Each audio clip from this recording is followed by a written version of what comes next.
Good morning, everyone, and welcome to the TRRC public hearings this morning. Imam, you have the floor, please. Bismillahirrahmanirrahim. Alhamdulillahi Rabbil Alameen. Rahmanirrahim Maliki Yawmiddin. Iyyaka na'budu wa iyyaka nasta'in. Ihdinas siratal mustaqim. Siratal ladzina an'amta 'alaihim ghairil maghdubi 'alaihim waladdallin.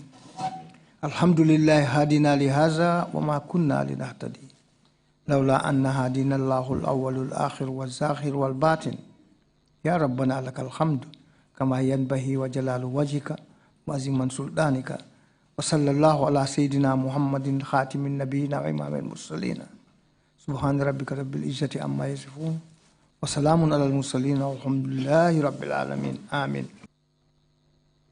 Ameen. Shukran, Imam. Bishop, you have the floor, please. Thank you, Chairman. Gracious and eternal Father, we continue to thank you for your goodness, your mercy, your grace and your love for all your creation throughout the whole world. We continue to thank you especially for this nation, the Gambia. We thank you for the TRRC and for the work that we are doing here in this commission. As we continue our sitting, Lord, we continue to pray for the witnesses that will be coming forth today, that you will grant each and every one of them to come here and speak the truth, and that you grant the commission the discerning spirit to be able to discern between truth and falsehood. And Lord, we now depend upon you as a nation, that you will grant justice to all. This we ask through Christ our Lord. Amen. Amen. Thank you very much, Imam Bishop. Council, are we ready with the witness this morning? If so, please proceed. Good morning, Mr. Chairman, commissioners, and members of the audience. Could you kindly bring in the witness, please? Thank you.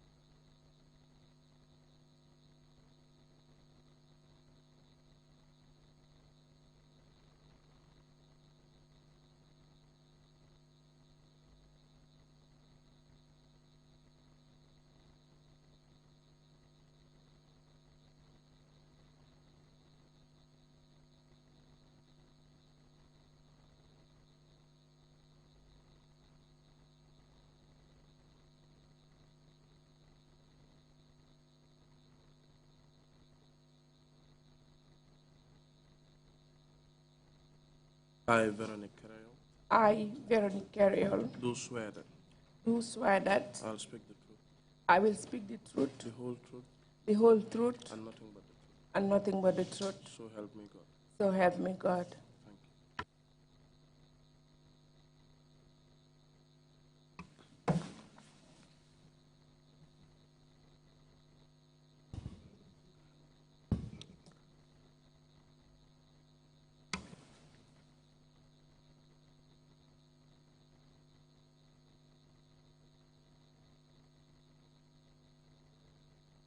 Good morning, Veronic. Good morning, Council File. Welcome to the TRRC. Thank you. Thank you for your willingness to appear before the Commission. You're being called today to testify mainly about your arrest and detention at the NIA some time ago. I know that you have a lot to talk about, some of which are quite interesting and very important to you, but those are issues that are outside the mandate of the Commission. And I do believe that you have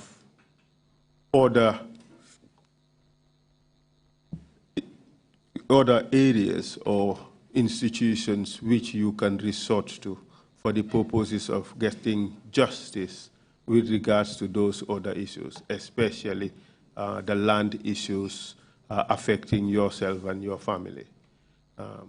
So the commission would not go into those things for the purposes of this hearing, but you can always resort to other institutions in order to get justice with regards to those. So for the purposes of this hearing, we would limit ourselves to the arrests you have been subjected to in the past. Are we together? Yes, please, we are. Thank you very much. What are your full names, Veronic? Veronic, Carayol, What is your date of birth? April 28, 1963. Could you briefly give us your biographical information? But in the meantime, perhaps you should allow at least 3 seconds between our speeches so that the interpreters would be able to complete the interpretation. Could you give us briefly your biographical information, where you went to school and the dates? I went to school in Banjul, St. Joseph's Primary School. Then from there, I went to St. Joseph's Senior Secondary School to do my O-levels. From there, I went to St. Augustine's High School, where I did my A-levels. I completed in 1984, and I joined the then Customs and Excise Department up to 1996, when I was first arrested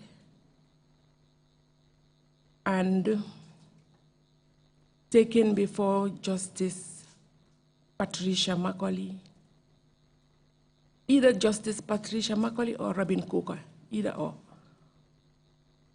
for land issue, which lasted for 48 months. I was exonerated. I was reinstated with full salary, and I continued work up to September 9th or 15th, 2014, when my boss that time wrote on Ibaro newspaper to write against, sorry? We would come to that later, but just give us your progression in the service. In the service. Customs. Yes. Okay. After joining in 1984 with Samba Jom, Ndur Cham, Dawda Lee, a couple of my colleagues who were together with me in sixth form, we all joined together at Customs. And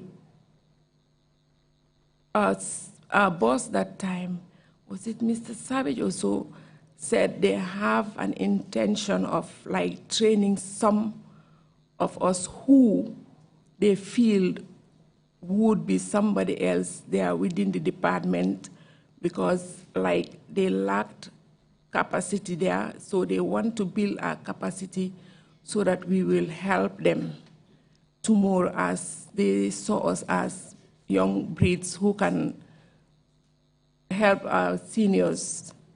We embraced. You were basically head-hunted as potential senior officers, and you were brought into the service to be trained to become the future leaders of the Customs Department. Is that what you're suggesting? Exactly. And you indeed rose through the ranks, didn't you? I did. And after you were reinstated into the service after that commission of inquiry, you continued to rise in customs, didn't you? I did. And they brought some trainers from UK on capacity building that trained us at GTTI. Yeah, GTTI. That included us with our seniors that time, and their intention was to take some of us that were first, second, third, fourth, fifth, up to sixth for outside training. Did you undergo any outside training?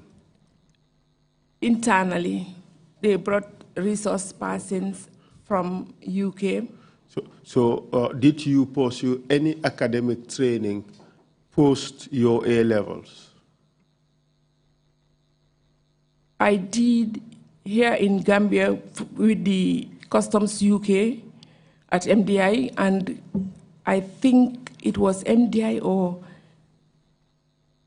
defeat or so that we had resource persons from that trained us. So you had training on the job. And you also had training on customs matters. Exactly. But you did not pursue any academic qualification post-advanced level? No. So you do not hold a degree in any discipline? No, I don't. Okay, good. So, but nonetheless, you continue to rise in customs, correct? I did. What is the highest position you had attained? Deputy Commissioner Enforcement. Okay. And that was the last position you attained, correct? Yes. Okay.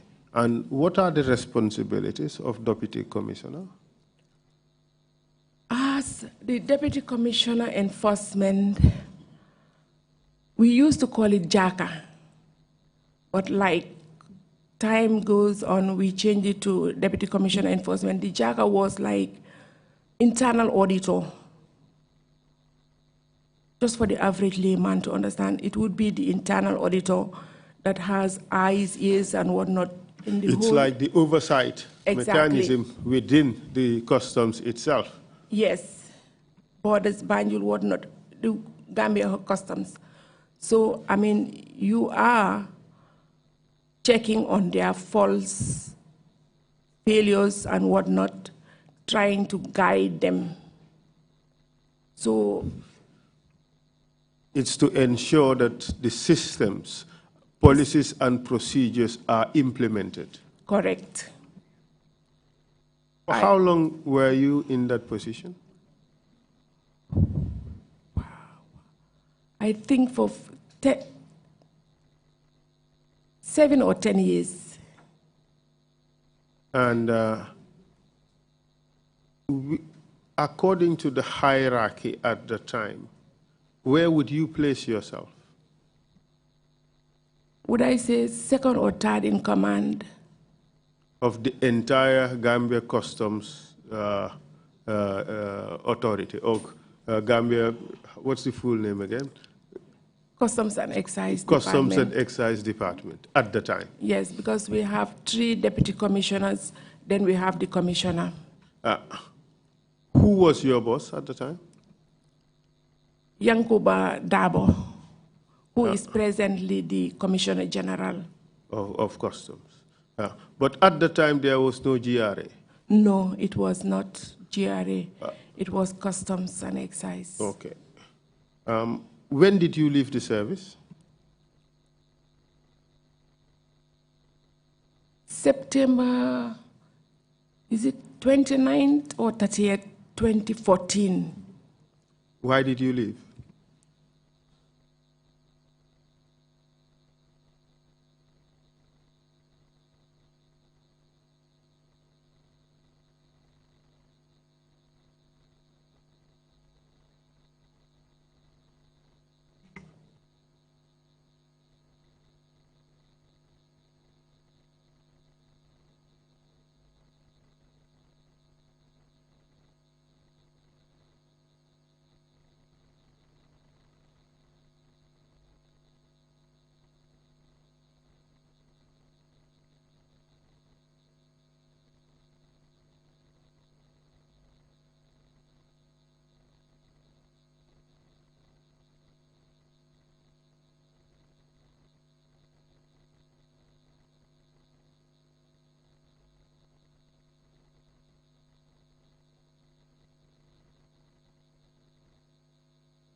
Are you able to go ahead, Vera? I will try. Yes, if you need to stop, if you need to stop, please do let us know, and then we would stop. And feel free also, if you think that a particular question you do not wish to answer, just let me know, and then we take it from there. This is about your own victimization, and we are here to give you the opportunity to talk about it in a very fair manner, being fair to you and to everybody involved. Are we together? Yes, we are. Good. All right. You were arrested sometime in 2014, correct? Yes, I was. Could you tell us the background leading to this arrest, as far as you know? My boss, Yankuba Dabo, whom I had earlier mentioned, had instructed me by way of memo that I should write a list of all the unpaids. I saw the memo. Being somebody I am, an elder person within the department, considering that he was taken from underneath and brought up, I told him, "Sir, sa memo bi dina tal kër bi de," meaning if we are to follow that memo, kër bi dina taaga. He took just to take you back a little bit, and pardon me for interjecting now and again. We just need to set the record straight and have a good understanding of everything.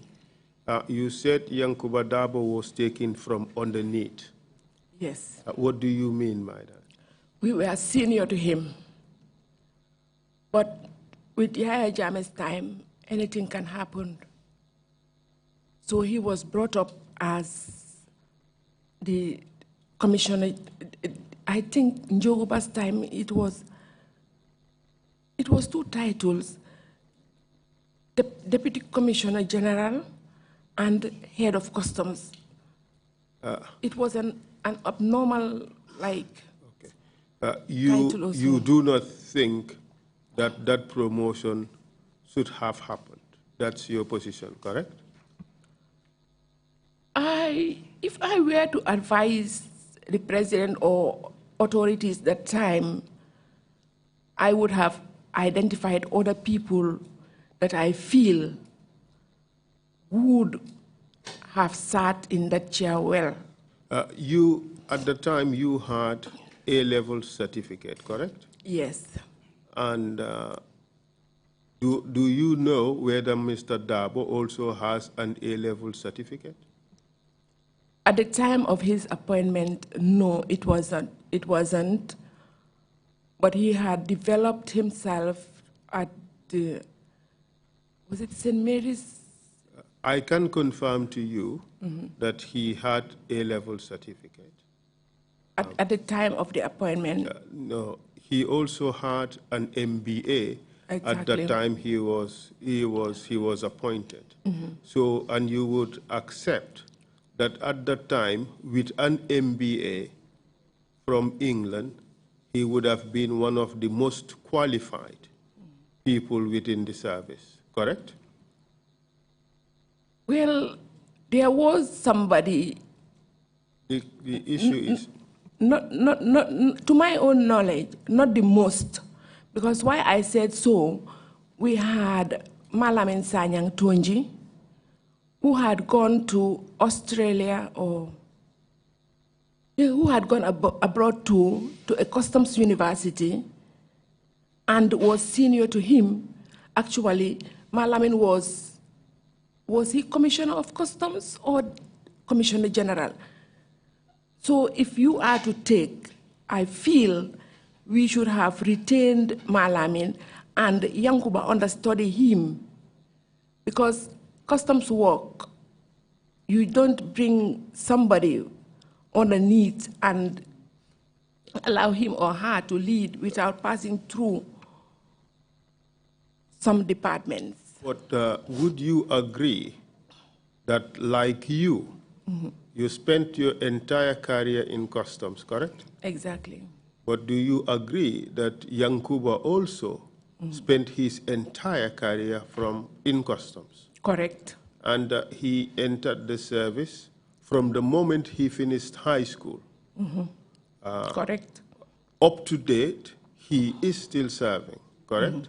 Exactly. So That's he would correct. be one of the most experienced customs officers in the Gambia, correct? Exactly. And That's possible. And with his MBA, he also is one of the most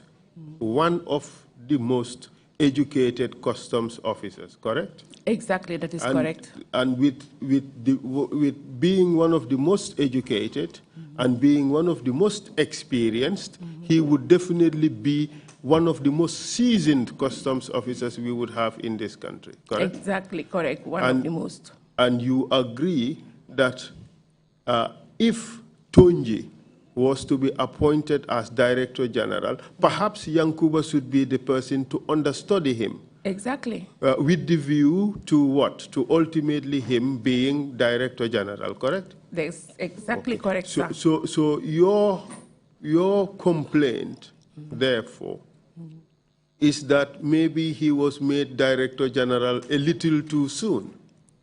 That's the point I am making. But you would also agree that whether it was too soon or too late, he was still qualified for the position. He was indeed qualified. Thank you very much. So, just on that particular issue also, it is the prerogative of the president, isn't it, under the rules, to appoint anybody qualified to that particular position. Exactly. And you agree that Yankuba was qualified? He was. Okay. So now let's move on to what happened subsequently that led to your arrest. There was a paper, Kibaro newspaper, that wrote, specifically writing my name, would I say, attacking my personality, my identity, and making false allegations against me. I read about it and just said, well, as a public servant, they can say anything. It's to be proven. And undoubtedly, you are not happy with what they wrote. I wasn't, not at all. And how did you come to learn about that article? A friend of mine in UK forwarded it in my inbox.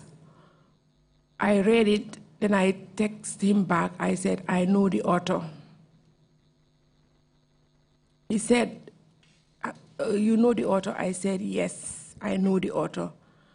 But, I mean, I haven't done anything wrong.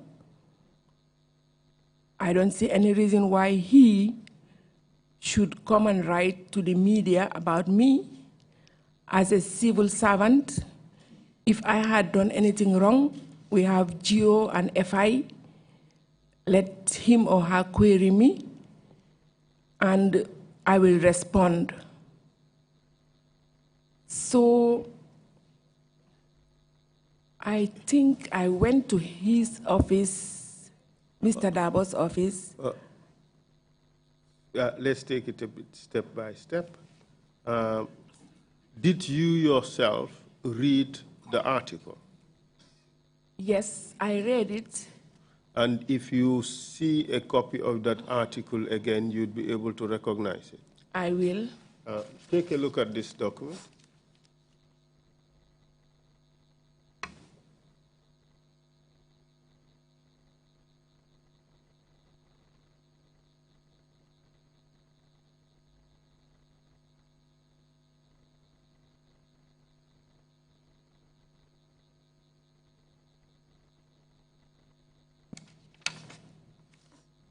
That is the very article.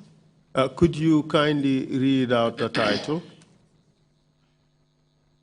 Deputy Commissioner, Enforcement at Customs Department, exposed. And could you tell us from the article what are some of the accusations that have been made against you?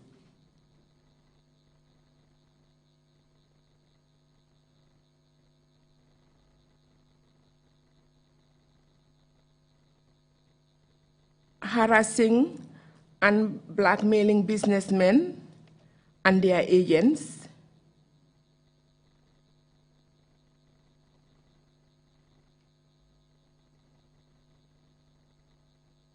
I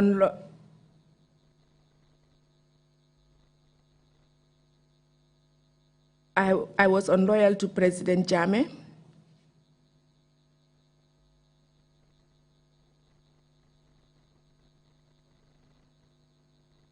Everybody within the department is afraid of me.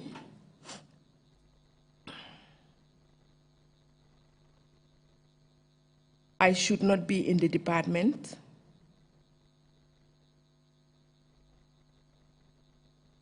These are some of the things I've... Mr. Chair, we'd ask, well, maybe I should do it later because these are two documents, so I'd put them in together at a later stage. This article was brought to your attention by somebody in the UK. You read it, you decided not to do anything about it. What happened next? I went to his office. To whose office? Mr. Yankuba Dabo's office, the then Deputy CG and head of customs. There were two titles to him. I told him, sir, this is what they have written on Kibaro newspaper, but I mean, I would not say anything about it because Yahya Jammeh's regime or whatnot, I dare not say anything. But whatever, one day I will find out who wrote this, and I will take legal action. At that stage, did you know who wrote the article? Did who know me? Yes. Did you at that stage know who wrote the article? Well, I highly suspected it was him, Yankuba Dabo. What was your basis for that suspicion? Because the basis of my suspicion was, prior to that, he had instructed me to write a memo of all the unpaids. And I told him, sir, li dina tal kirmi, why fake yakowa dina ko def, meaning like, since you had instructed me and it's in black and white, as a civil servant, I will do it. But I was not the one who was sitting on that chair. It was Abdou MC Jallo who was sitting on that chair, who was supposed to collect all those monies. You are giving me a heavy burden. It would be difficult to collect it, but I'll try my level best. Was it within his responsibilities to instruct you to write that memo? Yes, he was head of the institution and my immediate line manager. Was it part of customs work for that type of memo to be written? Yes, it was. And he had directed it to the correct unit, which is the enforcement unit. And therefore, in your estimate, from what you have said, he acted properly? Exactly, he did. Okay. So, having acted properly as your boss, why would you now suspect that he's the one who wrote this article attacking you? Why I suspected he was the one that wrote, two or 3 days before he traveled to Dakar, I told him, sir, memo bi munge isi wade. Now I have also given it to Abdou Jallo, who occupied the seat before, and he had signed because, as I said in Wolof, lidu tegu ci suma bopa bi man kena. It's a department, and we should all shoulder it. Some have moved in other departments, but the responsibility is still customs responsibility.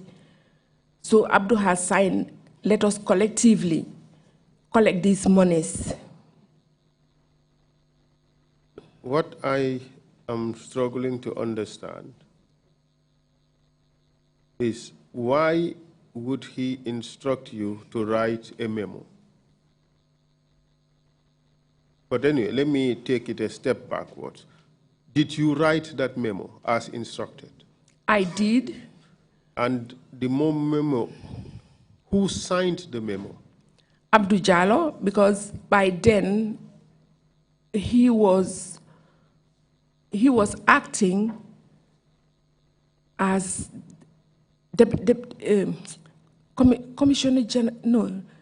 Commissioner of Customs, because by then Yankuba had traveled to Senegal. He was overseeing, Abdou Jallo was overseeing. And where is Abdou Jallo presently? He died. So May he his is soul late. rest in peace. Amen. Yes. Amen. So, was there anything that was wrong in that process, apart from your expectation that some people will not be happy about the memo?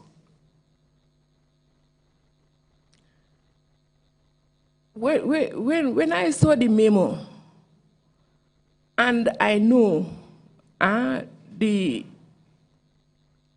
office or department had not been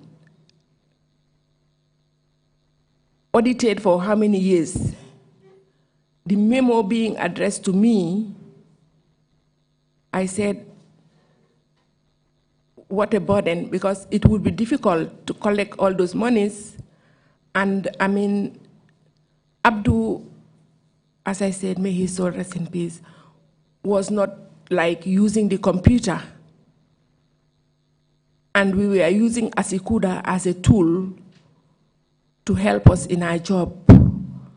The question what I'm trying to get out of you is, you said you suspected that it was Mr. Dabo who wrote the article. No, let me land. Okay, please, go ahead. Because why I said so, had it been, I was the one writing the memo, or the head that time, we would have been using Asikuda to help us. We would not have landed ourselves in having unpaid declarations. Because when you say unpaid declaration, those goods have arrived. They were taken by the owner. So where was customs? Where was the Deputy Commissioner Enforcement? If he was checking the computer or doing his work, it would not have led to that. That's why I said, I mean, although they were working, but like sleeping, I would say. So that memo that Yankuba wrote, it will boomerang back on him. But we have to do it. Okay. But was Yankuba aware that that memo would boomerang on him? New broom, if I could say, new broom sweeps well. So I told him, no problem, sir, because why would I not do it? So the boomerang would have been on him, Yankuba, as the head of customs. Exactly. Okay. So why would he then now write something to attack you? Because the failure of him that time, you have 3 deputy commissioners. Why would you sit with one and not sit with 3 of them together? So that at least you will hear what each and every one of them are saying to advise you. We were your lieutenants, but you did not. But what I am trying to understand is your basis for your suspicion that the article was written by Yankuba and not somebody else. Council, as a department, when I talk to you, the way we talk or do you write, if I go to Basse or whatnot, I see a writing or whatnot, I may say, Li Esala, or Li Fatula, or Li Mademba. We all know each other. Okay, so your complaint is based on a suspicion that it was written by Yankuba, correct? And, Exactly. And that is on the basis of the way you think he talks. And writes. And writes. At what stage did you realize that? Oh, when I was incarcerated at the NIA, at night, around 2 or 1, somebody woke me and said, Kaima Mela Lena, Diu Sangam, and called his name. Lumbina si kibaro, ak lumbina si ñun suñ evidence be. Yep bena la cut and paste. Okay, so that is your basis for The 2. For arriving at the conclusion that it was done by Mr. Dabo. Exactly. But did you have the privilege of holding the 2 documents to make the comparison yourself? Yes, as I told you, somebody at the NIA gave it to me and showed it to me and told me Buko Waken. And you had the 2 documents and you compared them? Yes. And they were word for word or similar?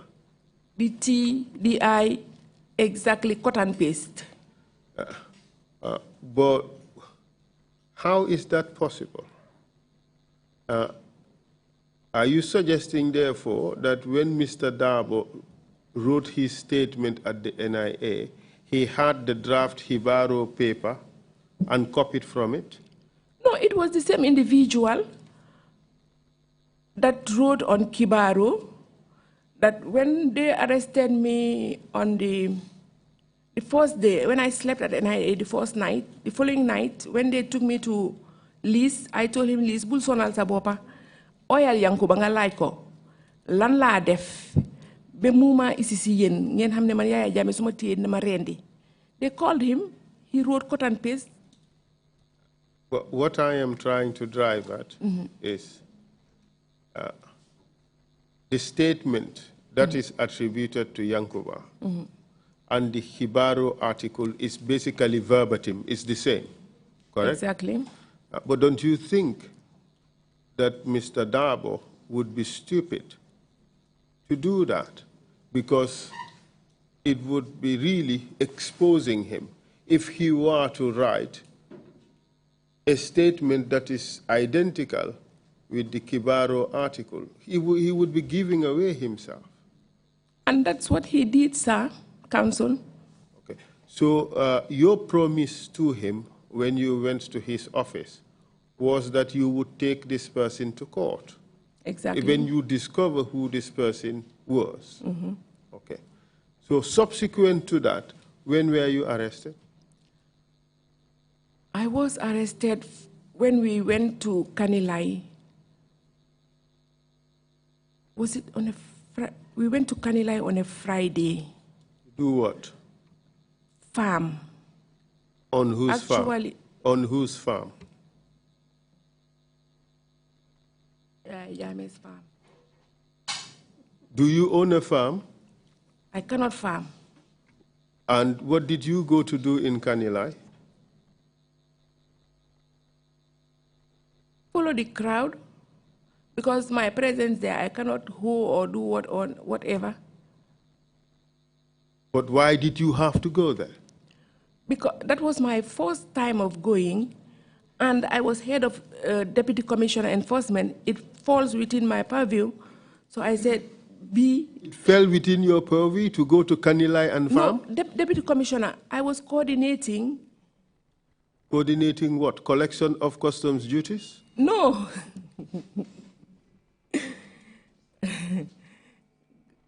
What were you coordinating? The staff, they are feeding and whatnot. Does government feed customs officers? Yes, we were feeding ourselves. We were feeding ourselves when Where? From our own votes. Where? Government vote, customs department. Feeding yourselves where? When we go to Kanilai, we take along. Why, what business does customs have to do with being in Kanilai? Council, that one, what would I say? We were forced, I was forced to. Tell like it any as other, it is. That's why I said I was forced like any other person, because they've been going for the past, would I say 7 or 8 years, I was not going. Then, you know, within our family. Where were they going for the past 7, 8 years, as you suggest? To Kanilai, but I wasn't going. To do what in Kanilai? Farm. Using their pens, that's what their civil servants were known for? Or they plowing, using tractors as well? That's why I said I cannot even farm. So what were you doing there? Sit around. Topa mbolo mi rek. You said you were forced. We want to understand the environment, how that happened. Why I said I was forced, because when I was at ports or those other postings, I never went. But when I was transferred to enforcement, I said, wow, bi duma muna richa. Because... Why is that? Yeah, because those other postings and whatnot, you have liberty not to go or whatnot.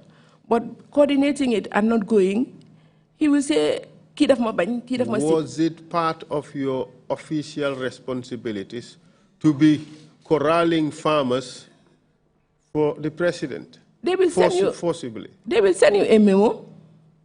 So when I came... Have you ever received such a memo? Yes. When I came, I told, it was Ansumana Tarawale, I told him, sir, this memo, I will not write it as before. I will ask whoever wants, let them... So you wrote the memo? Yes. And what did you say in the memo? To get people that volunteered voluntarily. And if we don't get the limit of people that we wanted, then I'll take other people's name and tell them to come in and join. Because some if you don't write their names, they say, hey, you been lost matur, put them Kanilai. Some we are willing. So you were not forced? Well, I was forced, but as the head of the unit, I have to go. Although I never liked it. Did you go voluntarily, or did you feel compelled to go? Yes, exactly. I was compelled because it's the job. Tell me whether I am wrong. Wasn't it the case that everybody, all of you, wanted to show super loyalty to Yaya Jammeh, and you was all eager to go? Tell me if I am wrong. Say that again, sir. I am putting out there a broad proposition. Identify the problems in that proposition. Tell me where it is wrong. Was it not the case that these senior civil servants wanted to demonstrate super loyalty to Yaya Jammeh, and they were all eager to go and farm in Kanilai, even though they couldn't even cut grass in their homes?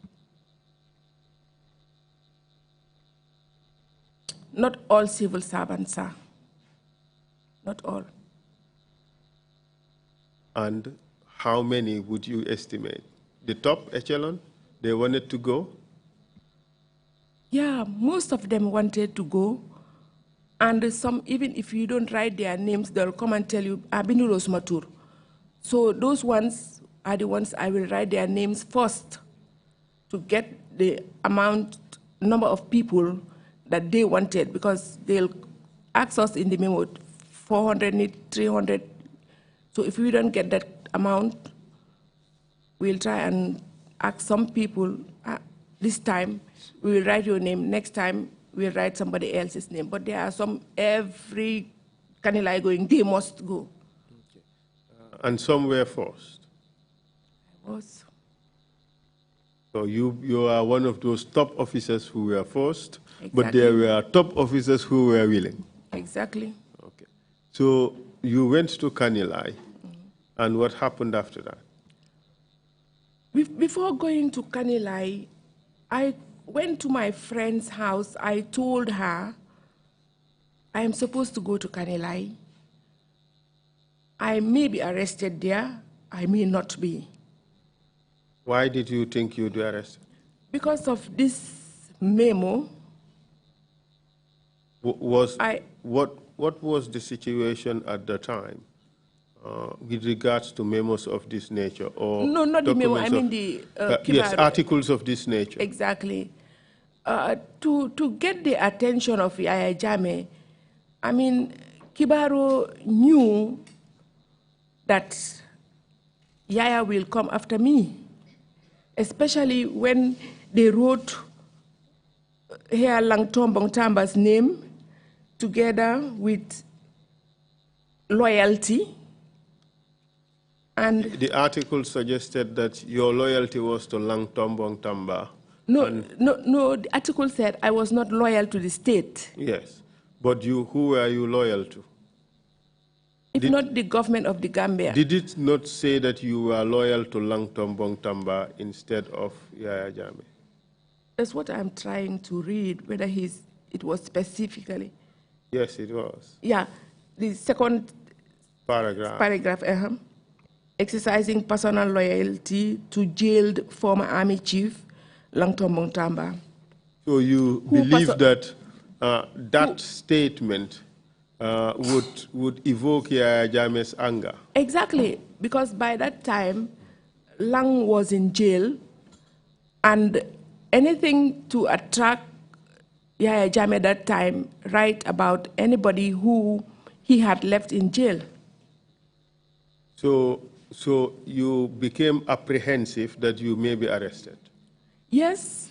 So what happened after, when you went to Kanilai, did the people farm, the customs officers? We did not. We hired a room, sat with our air conditioner. You hired a room. What do you mean by that? I rent Sindola. Sindola you have to pay. So you had to pay. Who owned Sindola at the time? I think it's him. Him who? President Jammeh. So he forced you to come to his farm, and you had to pay to stay in his hotel, and then you farm for him for free. Is that what you're telling us? And that's what I did. And how many officers did you go with from customs?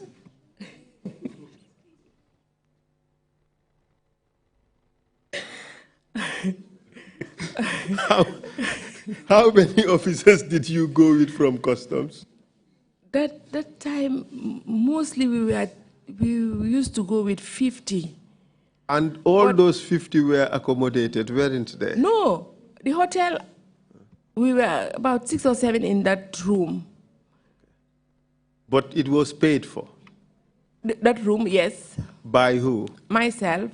From your own pocket or from customs money? I needed a shield when they are arresting me for somebody to identify that these people came to arrest her, you know. Or you were expecting that you'd... But was accommodation provided for free to those who came to farm for Yaya Jammeh?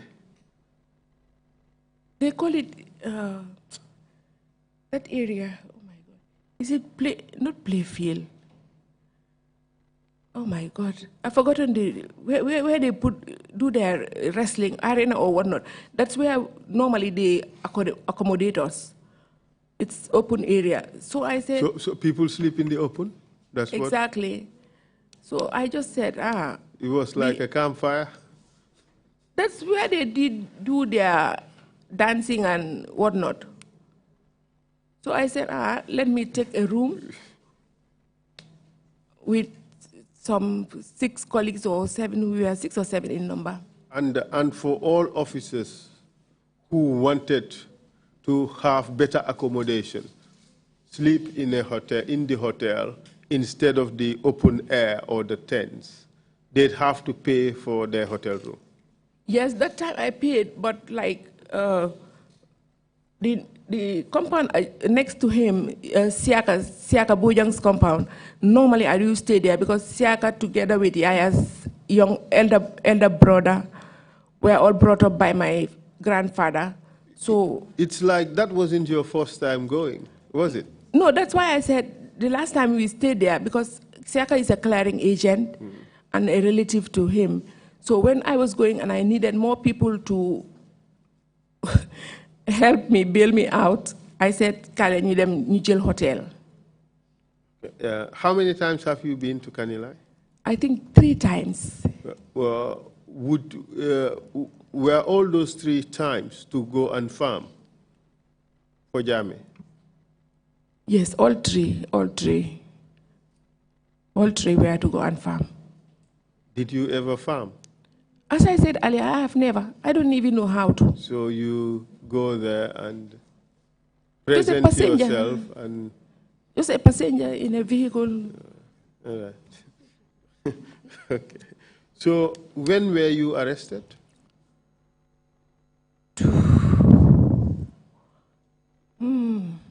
Was it on the 1st? Oh, sorry, let me move back. On the 1st or the 2nd of September. But it happened after you returned from Kanilai. Exactly. Correct? Actually, I thought I was going to be arrested in Kanilai, but they did not. So when we came home, I packed my bag, took shower, was eating, then they came. Who came? The NIA. Do you recall who? Something Dabo. He called me with a QCell number and said, Vero, Yangsi Keriwi. I said, Yola can hame uma number B. He said, Wachasil, Denye Jilsi. I said, oh, you have finally come. Wait, let me eat. I'll come down. Then he said, no, come now. I said, Hana, duma leka. So I just left the food there, came down, because I tried to see whether there's a vehicle, but I couldn't. So I came downstairs and went to the gates. I saw a wine-colored tinted vehicle. He said, "Nyuwan them." I told him, I have to get my bag because I've packed my bag already. As a lady, I need some things that I should go with. He said, I told him, why would I run? Why would I run? He refused. So I just locked the gate and followed him. Without your go bag? I didn't go back till 28 or 29. No, without your go bag. Yeah, the bag, he left. They refused me the bag. How did you feel when he refused you to take your bag? I mean, it was inhumane of him because, I mean, as a lady, you need some things you should go with, and knowing that I will stay there long. How did you know you were going to stay there long? Tell us about it.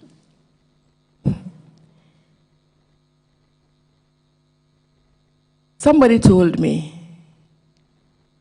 that, I mean, you were arrested once, twice, but this one won't be easy. So I said, wow. When were you told that? Was it, I think, a week or so. Before or into your detention? Before. So I told Mari Ndur, She's a police officer, head of, that time, Western Division. So I told her, Marie, they said they will arrest me, and this time it won't be easy. They want to give Alaji Conte my chair, and Alaji doesn't fit in that chair. But you would agree that all this is speculation.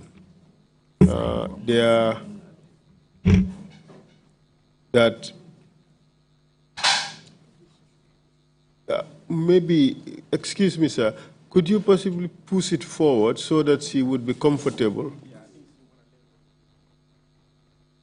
No, just push it a little. Okay. All right. Okay. Thank you. Good. Your suggestion that your seat was going to be, the plan was to give it to Alaji Conte, that was just speculation, wasn't it? Exactly, that was. It was speculation. Good. So, and then when they subsequently arrested you, you had it in your mind that you are going to be detained for long. That's what you had. Yes, I had it in my mind that, like, I would not be detained at the NIA, but at the police. So I told Marie, man, luma ginal, fek dañ ma detain, buñ ma baye NIA, dañ ma baye police fi, at least my family dañ mëna ñew dima isil lek ak luma soxla yang fi. But this was just at the time you were expecting that you would be arrested, correct? It was imminent. It was imminent. Okay. But the article that was written, was there any allegation of criminal conduct on your part? Nothing whatsoever. But nonetheless, you thought at the time that you would still be arrested? Because Yaya was erratic. And I mean... Could you say again? I said Yaya was erratic. And I mean, the family... What do you mean by that? Could you break it down for us? Yaya was erratic. Break it down for us. Counsel, like the family that my mother comes from, my grandfather brought them up. Brought who up?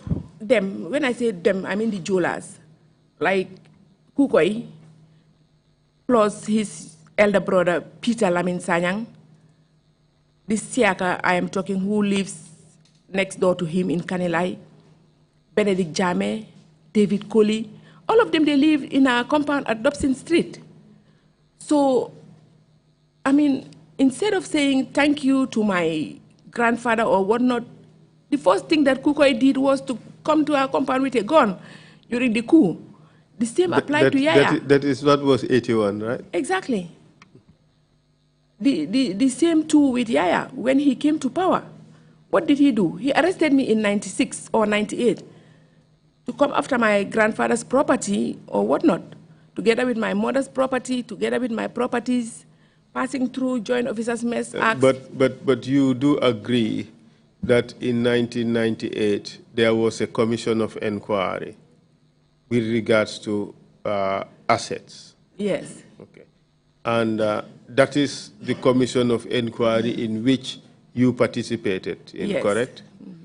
And the commission of inquiry exonerated you, correct? Exactly. And you were reinstated to your job, correct? Exactly. And you were paid all the monies that you were due, exactly. Correct? All the salaries were paid back. Mm-hmm. Apart from the anguish of going through the commission of inquiry, the government owe you nothing, correct? Exactly. And you are satisfied with the settlement? Yes. Okay, good. So then that one shouldn't be a problem, correct? Exactly. Good. So now, with regards to this particular arrest, you were expecting that an arrest was imminent. They came for you, somebody called Dabo. He wouldn't let you take your go bag, and he whisked you away. Take it from there and tell us what happened afterwards. So when I insisted on taking my bag, he said no. I went. I slept there that night because it was around 6, 7. when you arrived at the NIA,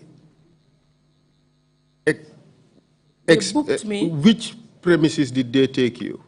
GPMB, Marina Parade. Yes, but did they process you in somehow? Yeah, they booked me with in their diary, took my mobile, took my details, then they told me, Demal talk Philly. Where was Philly? Their hall. Okay. It's an open hall. Did they tell you what you were being taken there for? They did not. That same day, they did not. Did they give you the opportunity to talk to a lawyer? They did not. Did they give you an opportunity to speak to a family member? No, they did not. They just let you stay there? Exactly. And did they provide you with a bed, a sleeping place, and somewhere to sleep, something to sleep on? No, it was it Sabali? The then Secretary General. He's Usman.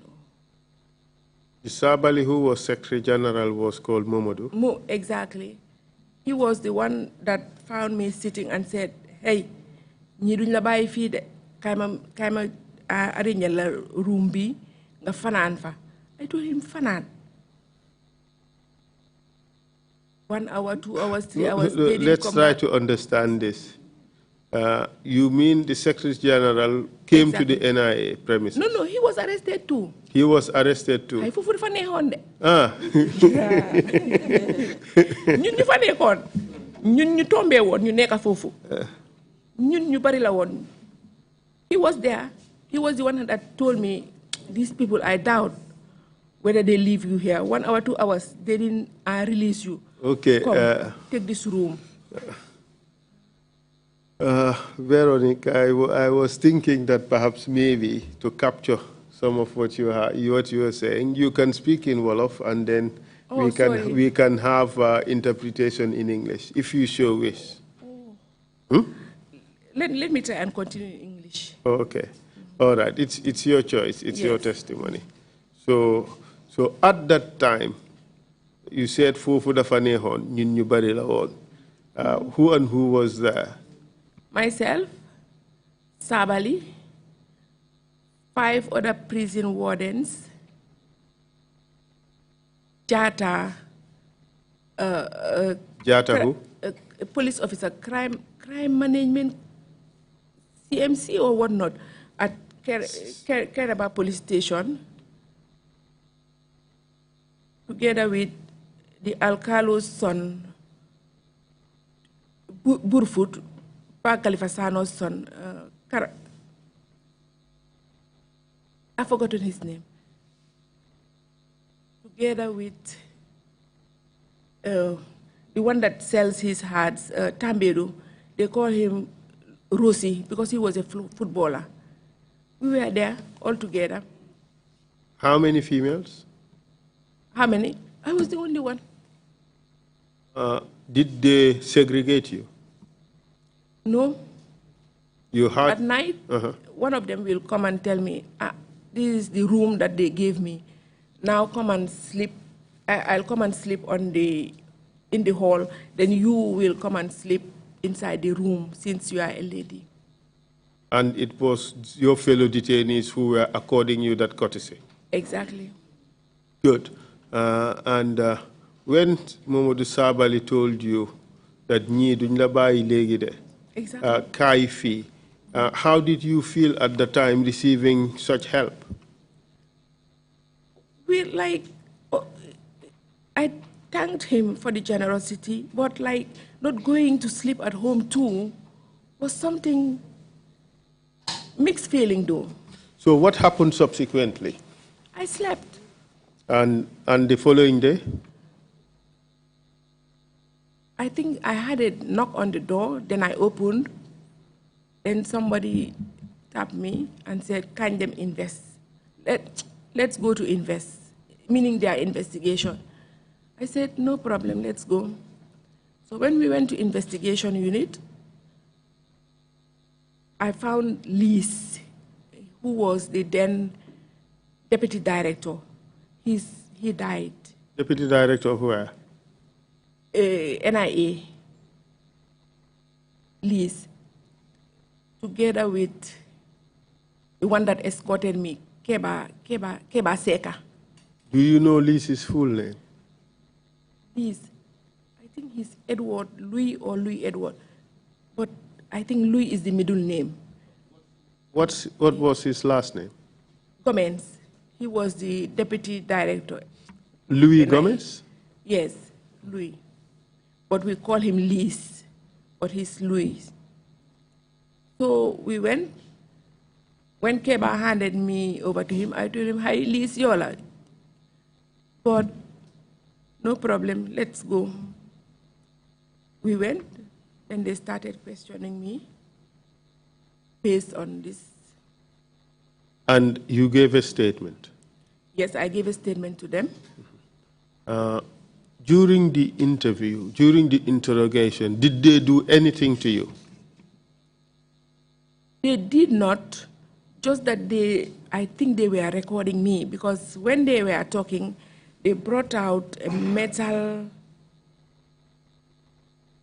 grayish metal something. I asked him, "Dangma tape," but he didn't say anything.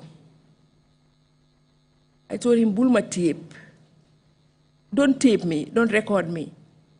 Write down my statement, but don't record me." But, he continued. Apart from recording you, did they do anything which you felt was offensive? Like, when I went back to the room where they locked me,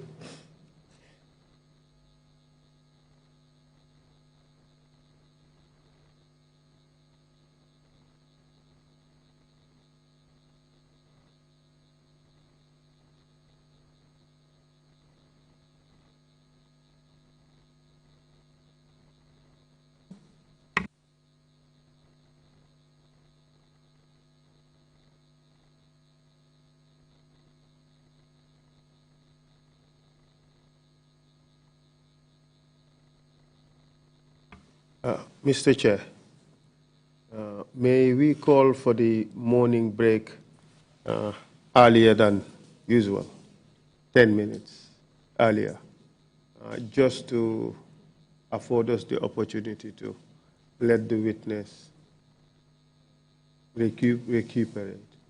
Yeah, that's all right. We can take the break now and come back at 12 noon. Thank you very much. Meeting is adjourned. Thank you.